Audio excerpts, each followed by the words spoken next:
Amigo ouvinte, bom dia. Estamos iniciando mais uma aula da Escola Bíblica Dominical, aqui da Assembleia de Deus, na rua Pastor Anísio, em Maringá. O tema da nossa lição de hoje, os princípios divinos em tempo de crise. O texto áureo nos diz: então Elias disse a todo o povo: chegai-vos a mim. E todo o povo se chegou a ele, e reparou o altar do Senhor que estava quebrado. 1 Reis, capítulo 18, e versículo 30. A nossa verdade prática nos diz: Satanás jamais derrotará o crente cujo altar é constantemente renovado pelo Espírito Santo. Senhor Deus, Pai que está no mais altos céus, é um privilégio neste dia reiniciar mais uma aula da Escola Bíblica Dominical da Assembleia de Deus, aqui na rua Pastor Anísio. Nos abençoa nesta hora, Senhor, em nome de Jesus. Esta aula é no dia 19 de julho de 2020 e é a lição número 3, cuja lição eu vou mostrar aqui para os amigos ouvintes, é da CPAD, Escola Bíblica das Assembleias de Deus do Brasil. A nossa leitura diária nos fala do altar. O nosso tema hoje é o altar, porque o altar veio trazer para o povo de Deus no Antigo Testamento grandes despertamentos espirituais, avivamentos, em que o povo de Deus procurava se chegar mais e mais ao seu Deus, porque às vezes existia muitas dificuldades, às vezes existia perseguições dos seus inimigos, e o povo judeu sofria, mas Deus, sempre com a sua mão poderosa, libertava o seu povo, e as narrações bíblicas nos mostram que o Senhor é o vencedor, é a nossa vitória. Bendito seja Deus. Na segunda-feira, nós lemos sobre o altar na vida de Noé. Em Gênesis capítulo 8, versículo 20, fala Noé da arca, em que colocou seus filhos, colocou muitos animais, e no fim de alguns dias do dilúvio que tomou conta da terra, e a arca foi uma providência de Deus para livrar o seu povo, aquela família de Noé. Então as águas baixaram, e a primeira coisa que Noé fez foi um altar para poder glorificar o nome do Senhor. Na terça-feira vemos o altar na vida de Abraão, em que ele foi mandado por Deus para que ele colocasse o seu único filho no altar e fizesse dele um sacrifício, um holocausto. Mas na hora em que ele foi sacrificar o seu filho e pegou o cutelo, estava pronto a fazer aquela tragédia, Deus mandou um anjo e evitou que tudo aquilo acontecesse. Por quê? Porque estava provando a vida de Abraão. Na quarta-feira, em Isaías 8:30, o altar na vida, em Josué 8:30, o altar na vida de Josué, em que ele teve uma grande batalha, seu exército estava todo de prontidão para tomar a cidade de Ai. E isso ele conseguiu e foi uma grande vitória. Josué também fez ali um altar e sacrificou alguns animais, e foi uma verdadeira bênção entre o povo.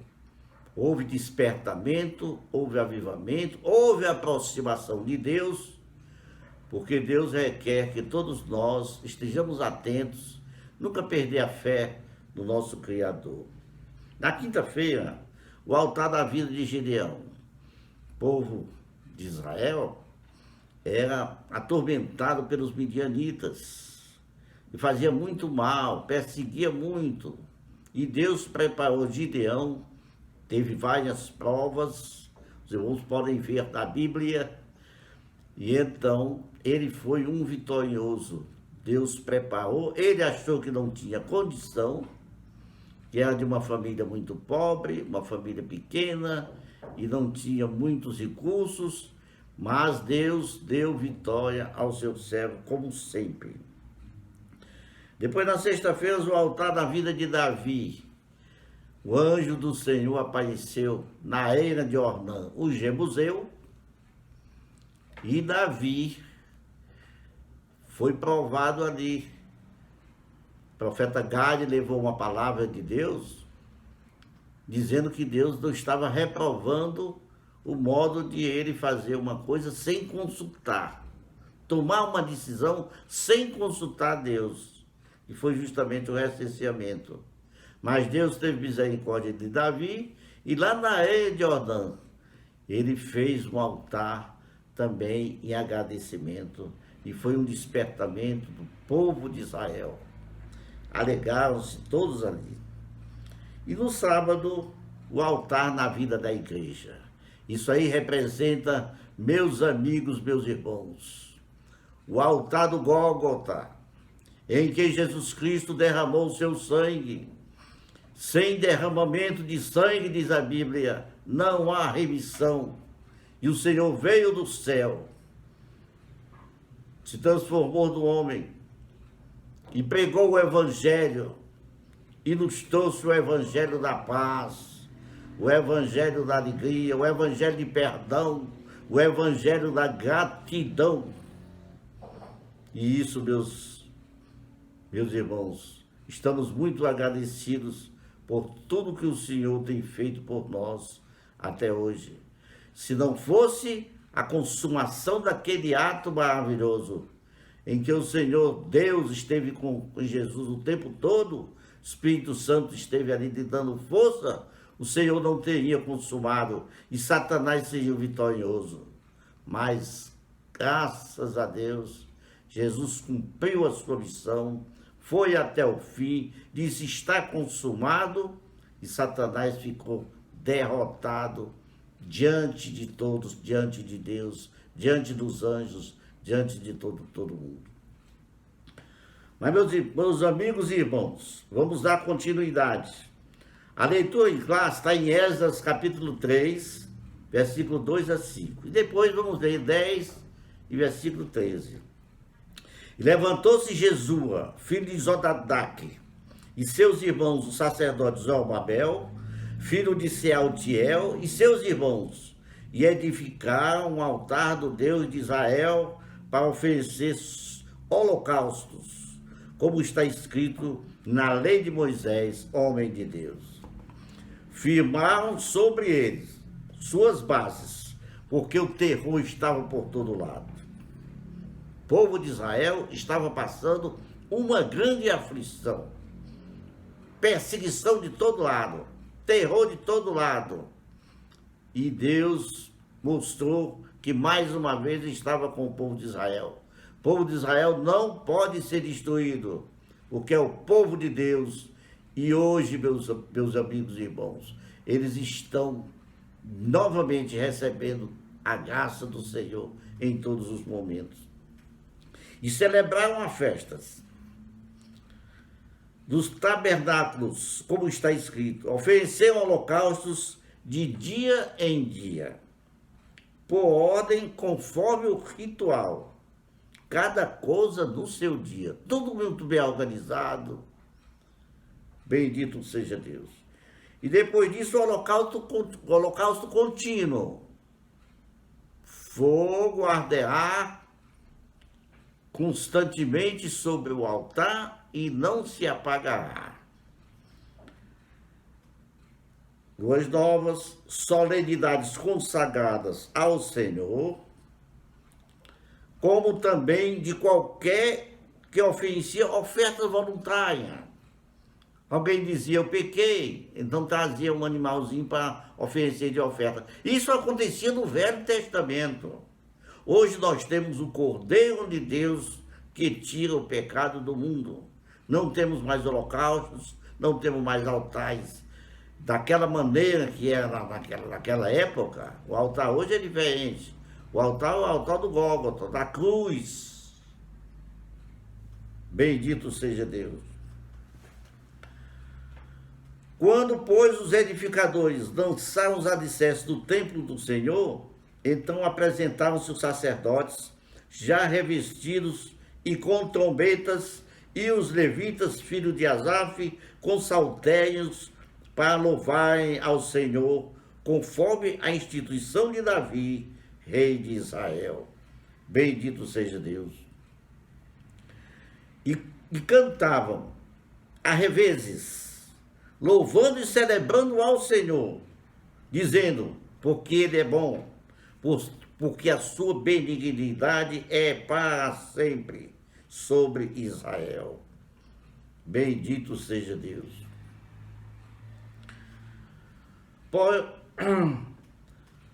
E ali houve choro, e ali houve alegria, e ali houve despertamento, e ali houve incentivo. Foi o canto da vitória. Levantaram-se as vozes com júbilo e com alegria, diz a palavra de Deus. De maneira que discerniu o povo as vozes da alegria e as vozes do choro, porque o povo jubilou com tão grande júbilo de vozes e alegria, que muita gente ouviu de longe, muitos metros de distância, o povo ouvia o show dos mais velhos, porque tinham sido aprisionados e tinham voltado para Israel. Bendito seja Deus.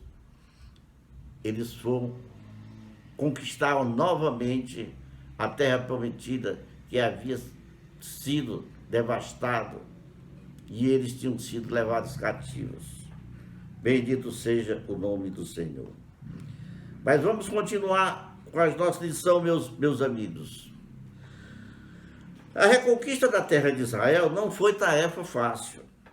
Além da incompreensão do povo vizinhos, os líderes judaicos enfrentavam descrença do povo. Como agir numa hora dessa tão difícil? Confiando nas providências de Deus, erguem-se um altar, oferecendo-lhe sacrifícios de acordo com o que prescreve a lei de Moisés, homem de Deus. Desta forma, mostram os adversários que o Senhor ainda luta pelo seu povo. Por que temer? Por que temer? São Paulo disse, se Deus é por nós, quem será contra nós? É Romanos 8:31. Às vezes encontramos nas mesmas condições. Há dificuldades por todos os lados. Há vizinhos tribulações. As angústias estão sempre presentes. No entanto, quando erguemos o nosso altar ao Senhor, começa a operação no meio. É a hora de levantar o altar. Quem sabe se esse momento em que passamos uma pandemia de grau muito alto, que atinge as nações, que atinge todo mundo, branco, preto, índio, qualquer raça, qualquer classe. Será que não é tempo de nós podermos levantar o altar de Deus? Quer dizer, voltar a olhar para o Senhor como nosso Salvador, crer na veracidade do céu e do inferno, porque existem dois reinos do mundo. Existe o reino de Deus e o reino de Satanás, o nosso adversário. Se é nesse momento de olharmos para cima e contemplar Deus em toda a sua plenitude, bendito seja Deus, aleluia. Nesta lição, iremos meditar sobre o fato que se caracteriza o verdadeiro despertamento. Trata-se das necessidades que os homens passam a sentirem de se chegarem mais perto do altar de Deus, a fim de estarem cada vez mais reconciliados com Ele. Cristo é o centro da nossa comunhão com Deus. Ele veio pregar o amor, veio pregar a paz, veio pregar a sabedoria, veio nos apresentar o caminho, veio trazer mensagens proféticas. Oh, glória a Deus! Bendito seja o nome do Senhor. O despertamento conduz o homem ao altar. Esse é o primeiro tópico que vamos ler nesta aula. Nós vamos falar do despertamento que conduzirá o homem ao altar. Sempre foi assim. Vamos à parte número 1, a primeira parte do primeiro tópico. Os judeus sentiam necessidade do acesso a Deus que o altar lhe proporcionava. Propósito que traziam no coração ao retornar do cativeiro precisava ser muito firme, porque estavam rodeados de inimigos cruéis. A Bíblia diz: o terror estava sobre eles por causa dos povos da terra. Está escrito em Esdras, capítulo 3, versos 3. Por isso mesmo, o povo sentia que precisava do acesso a Deus através do altar. Este holocausto será contínuo perante o Senhor, onde vos encontrareis para falar contigo, assim como aconteceu em Êxodo, capítulo 29, 43. Estas bênçãos os judeus agora almejam através do altar. Bendito seja Deus. Todos os despertamentos, diz a parte 2, são genuínos e começam com a restauração do altar. Temos na Bíblia vários exemplos disso. Vejamos, no tempo do profeta Elias, nos dias do rei Acabe, no confronto com os profetas de Baal, que não eram poucos, a primeira coisa que Elias fez foi reparar o altar, que estava quebrado. Depois sacrificou sobre ele e orou a Deus, fogo desceu, fogo do céu. E o povo se levantou naquele despertamento maravilhoso e gritou numa voz só: só o Senhor é Deus, só o Senhor é Deus. E o despertamento decorreu do concerto do altar realizado por Elias, aquele homem de Deus. Bendito seja Deus. Depois da parte B do primeiro tópico, vemos o piedoso rei Ezequias assumir o trono de Judá.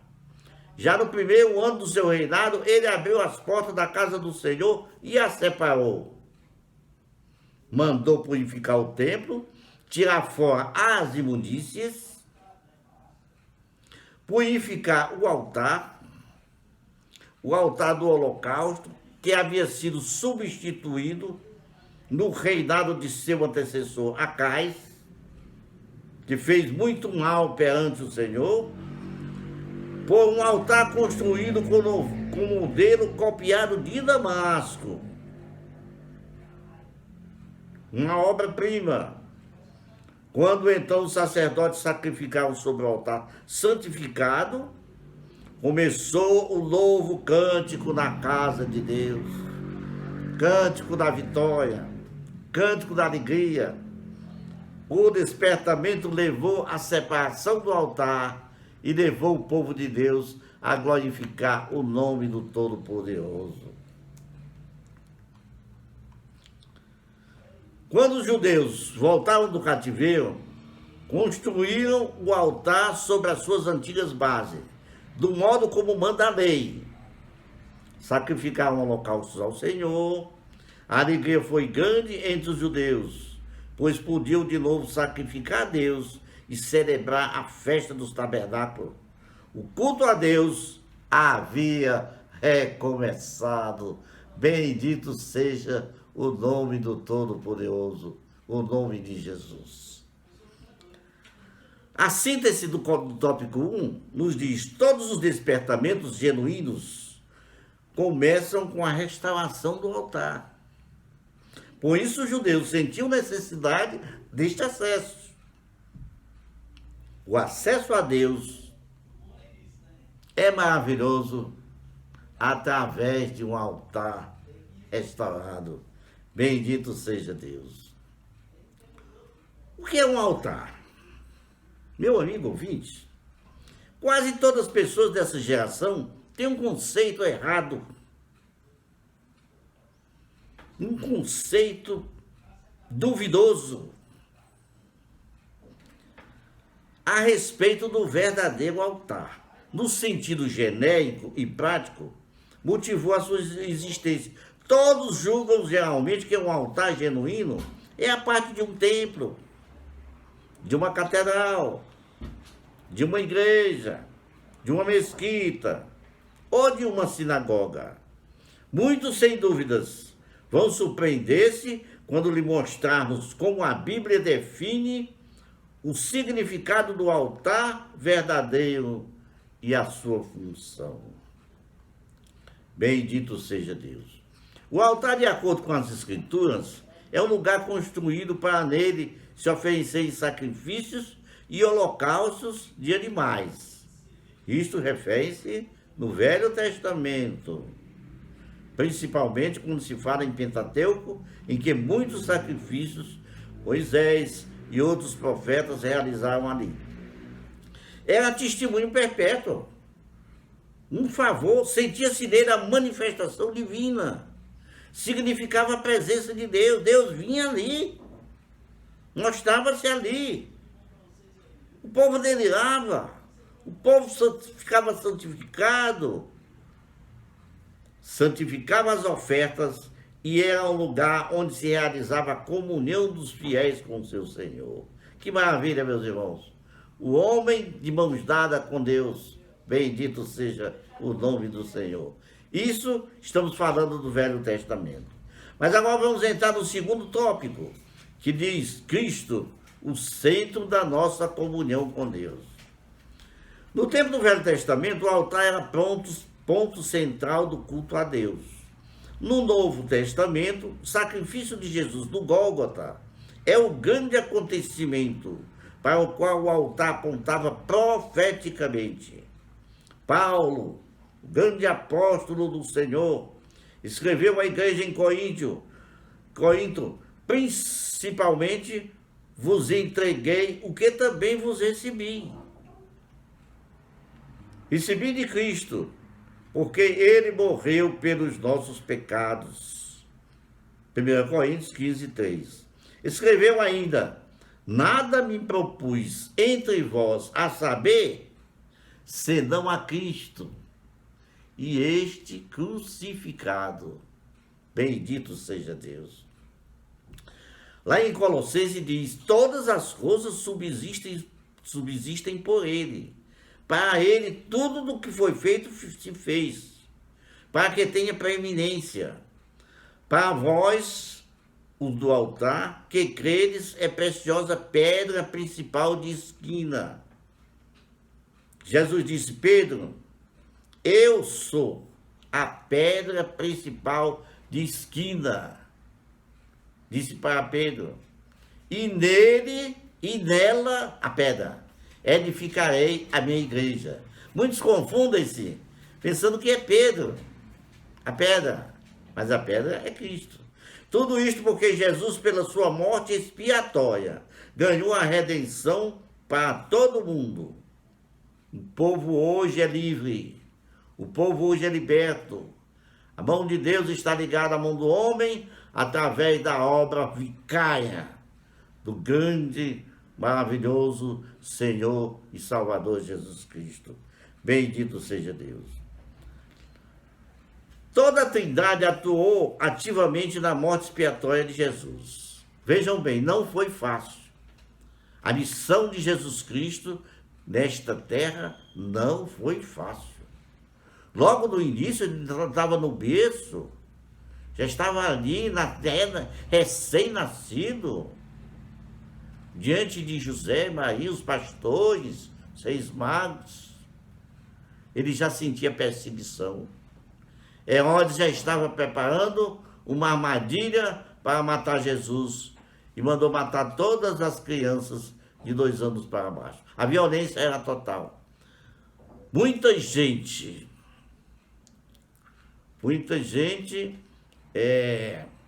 se sensibiliza muito com o Natal. É uma festa linda, é uma noite de paz, mas naquele momento que estava acontecendo o nascimento do Messias, havia todas essas armadilhas, havia todas essas armações contra o Filho de Deus.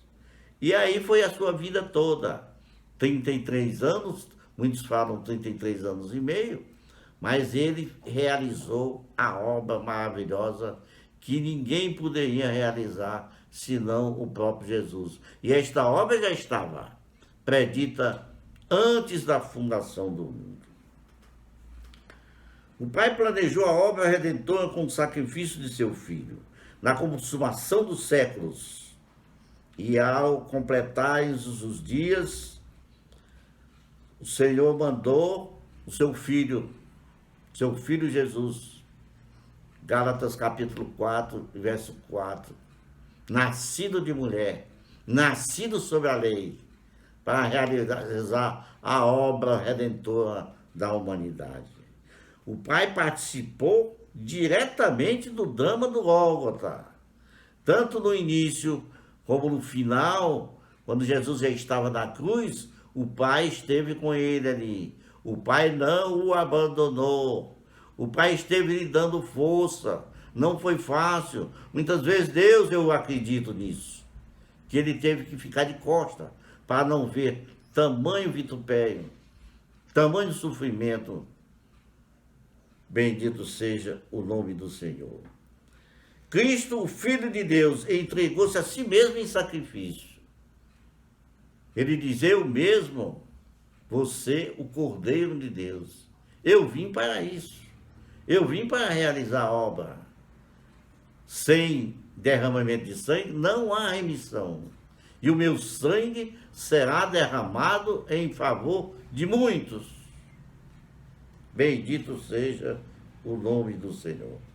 Ele levou nossos pecados sobre o madeiro e padeceu para levar-nos a Deus. Quem creu na sua pregação e a quem foi revelado o braço do Senhor, porque foi subindo como renovo perante ele e como raiz de uma terra seca.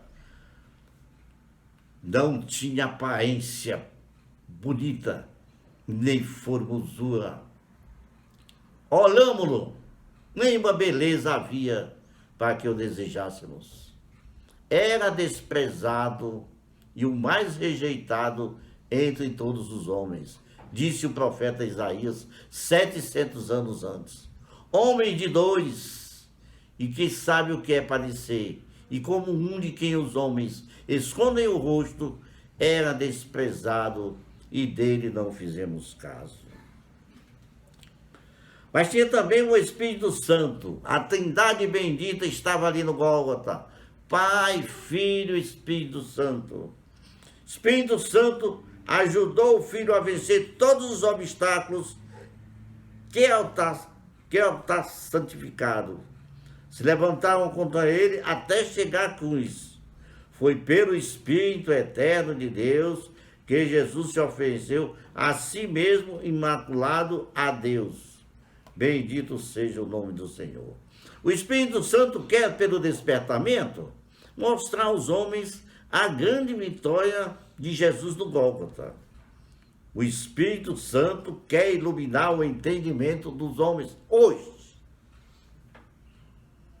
para esta grande realidade. Depois de sermos iluminados, suportastes grandes combates de aflição. O Espírito Santo é quem nos abençoa, quem nos conforta no momento da aflição, é quem nos dá esperança, é quem nos dá alegria de viver. Bendito seja Deus. Mas também o Espírito Santo revela, iluminando os olhos do nosso entendimento, para que saibamos a grandeza do seu poder sobre todos nós, que manifestou em Cristo, ressuscitando dos mortos. O Espírito Santo revelou a Pedro que Jesus é o Filho do Deus vivo. E Jesus perguntou: que dizem os homens que eu sou? Uns dizem que tu és Elias, outros dizem ele é um profeta aí, apareceu aí. E tu, Pedro? Quem dizeis que eu sou? E Pedro levantou a voz com toda altivez, com toda firmeza, com toda graça, e disse: tu és o Cristo, o Filho do Deus vivo. Então, Jesus tinha que elogiar Pedro, não foi a carne, não foi você quem revelou tudo isso, mas o Espírito Santo de Deus revelou a você a veracidade do meu ministério. O Espírito Santo também ensina.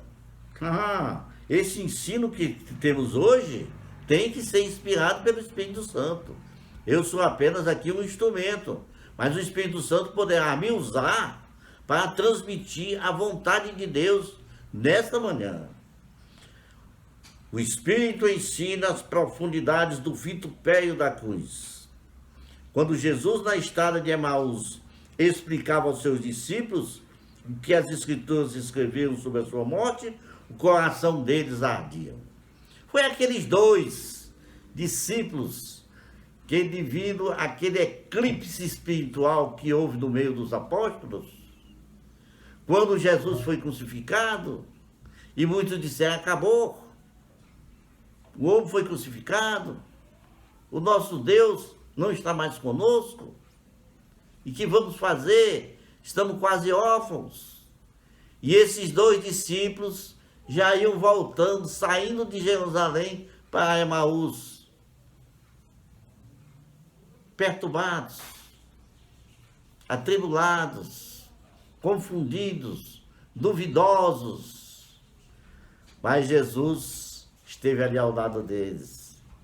O Espírito Santo de Deus falou ao coração deles e citou muitos textos da Bíblia, um verdadeiro estudo bíblico para aqueles dois.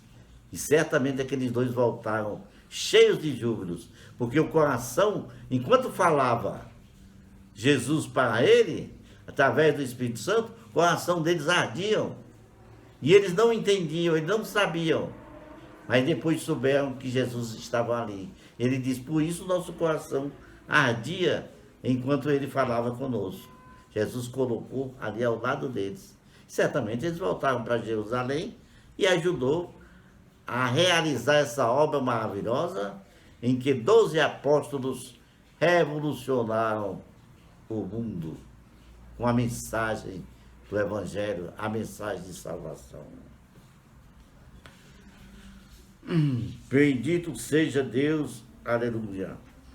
Mostrando ao universo que o novo e vivo caminho havia sido consagrado pelo véu, isto é, pela carne de Jesus, por meio da vitória, os principados e potestades satânicos foram despojados. E Jesus triunfou deles em si mesmo. Por isso temos nele a vitória. Temos em Jesus a vitória. Pela fé em Jesus Cristo, podemos até vencer o mundo. Ele disse uma vez: no mundo tereis aflição. Meu filho, mas tem de bom ânimo.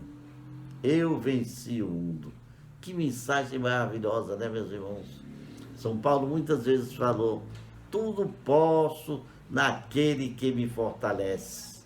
Quem é que fortalecia São Paulo? Cristo. Bendito seja Deus. E depois do brado, está consumado, a justiça de Cristo agora é oferecida gratuitamente àqueles que creem em Jesus. O Espírito penetra todas as coisas.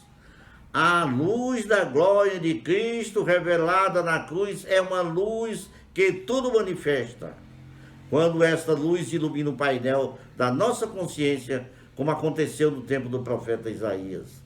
Isaías viu o Senhor e uma grande multidão de anjos o acompanhavam. E ele se sentiu o homem mais infeliz do mundo, o homem mais pecador. Foi preciso que o anjo colocasse uma brasa viva na sua língua para que ele voltasse a glorificar a Deus. E naquele momento ele disse: eis-me aqui, Senhor, envia-me a mim, envia-me para pregar, envia-me para anunciar, envia-me para defender os irmãos e proclamar que Cristo realmente é o Messias. Esse foi o grande ministério do profeta Isaías. E coisa linda, né, meus irmãos? Todas as coisas à luz da glória de Deus. Quando esta luz ilumina o painel da nossa consciência, como aconteceu com o profeta Isaías, sentimos o grande peso dos nossos pecados. E pelo Espírito Santo somos despertados e levados ao arrependimento. Eu enviarei o Consolador. Ele vos convencerá da justiça e do juízo. Do pecado, da justiça e do juízo. Disse Jesus enquanto esteve aqui na terra conosco. A síntese do tópico 2 nos diz: no Antigo Testamento, Cristo tornou-se o centro da nossa comunhão com Deus, através da sua morte expiatória, trazendo redenção a todos os homens. Não temos mais o altar como o nosso ponto central de culto a Deus, como acontecia no Velho Testamento. Agora nós temos só Jesus, meus irmãos. E Jesus é o suficiente para nós.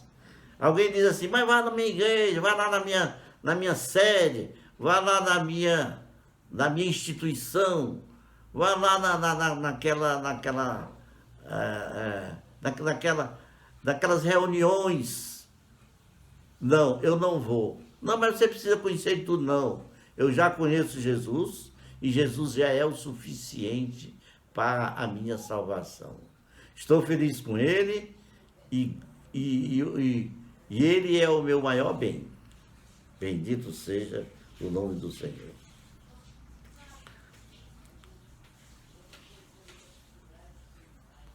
Sob a lei mosaica, a expiação pelo pecado era conseguida através da morte de uma vida sacrificial. O derramamento de seu sangue era a evidência de sua morte. Porque a vida da carne está no sangue. A vida da carne está no sangue. E que pelo sangue nós somos justificados pelo sangue da cruz derramado no Calvário. O derramamento de seu sangue era a evidência de sua morte. Porque a vida da carne está no sangue. Eu vos tenho dado sobre o altar para fazer expiação pela vossa alma. Porquanto é o sangue que fará expiação em virtude da vítima.